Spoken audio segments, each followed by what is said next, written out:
During the time of Umar ibn Khattab radiallahu anhu, there were two men who brought in a young boy dragging into the courthouse.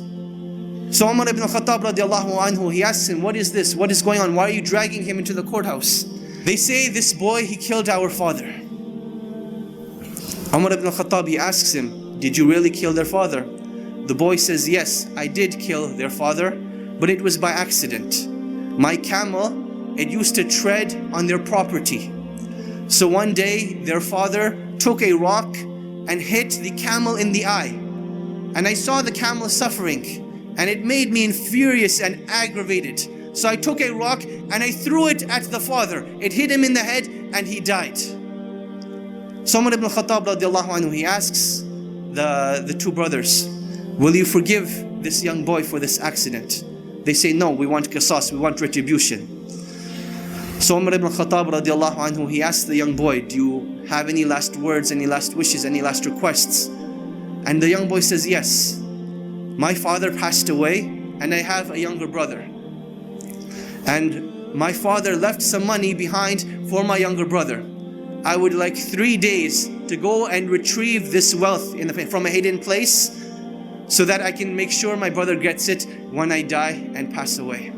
So Umar ibn Khattab, he thinks this boy is making up the story. He's like, boy, what are you talking about? What wealth, what father, what young brother? The young boy, he says, trust me. Umar ibn Khattab, he says, okay, I will trust you, but find a guarantor for you. Someone who will guarantee that you will come back. The young boy, he looks around, there's a packed courthouse. Will someone not help me today? And everyone, as the boys looking around, they turn their face away, they turn their faces down. No one wants to help this boy. Then from the back of the courthouse, a hand raises up. Whose hand is it? Abu Dharr al-Ghifari radiallahu anhu, the noble and illustrious companion who gave da'wah to so many of the tribes. He says, I will be the guarantor of this boy.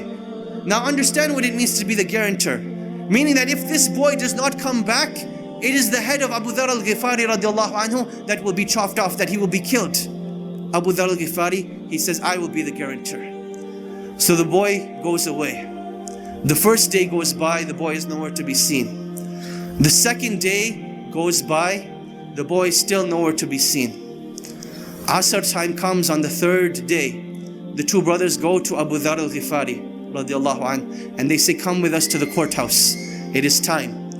Abu Dharr al-Ghifari radiallahu anhu says, I will come to the courthouse, but the day does not end until Maghrib. So now Abu Dharr al-Ghifari is walking through Medina with these two brothers. They're going to the courthouse, and the people of Medina are following behind them, all getting to the courthouse to see what is going to happen. It is now the talk of the town. You can imagine, minutes are going by, the courthouse is filling up, the anxiety is building up. Will Abu Dharr al-Ghifari have his life sacrificed for the mistake of a boy? And literally minutes before the adhan of Salatul Maghrib, the boy rushes in. People are now shouting, they're happy, they're wondering what's going to happen, will everyone be forgiven, will everyone be happy, what's going to happen? So the boy comes in, the adhan for Maghrib hasn't gone. Umar ibn Khattab radiallahu anhu, he asks the boy, oh boy, why did you come back? I did not send a spy behind you. I did not send anyone to follow you. What made you come back? He said that I did not want anyone to say that a Muslim gave his word and did not fulfill it. So I came back. Umar ibn Khattab, he turns to Abu Dharr and he says, oh Abu Dharr, what made you want to be the guarantor of this boy? He says, I saw a Muslim in need, and I did not want anyone to ever say that a Muslim was in need and no one was there to help him. So I raised my hand to be his guarantor. The two brothers, they say, when we have people like this, how can a Muslim ask for forgiveness and no one be there to forgive him? So they forgave the boy, and the boy was forgiven.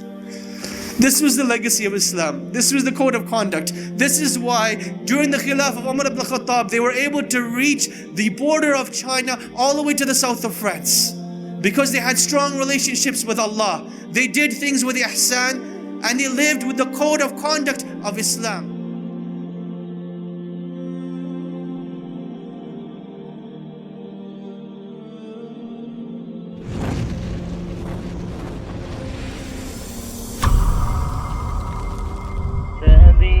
سبيل الدموع سبيل مريح، تنهد يا صاحي كي تستريح.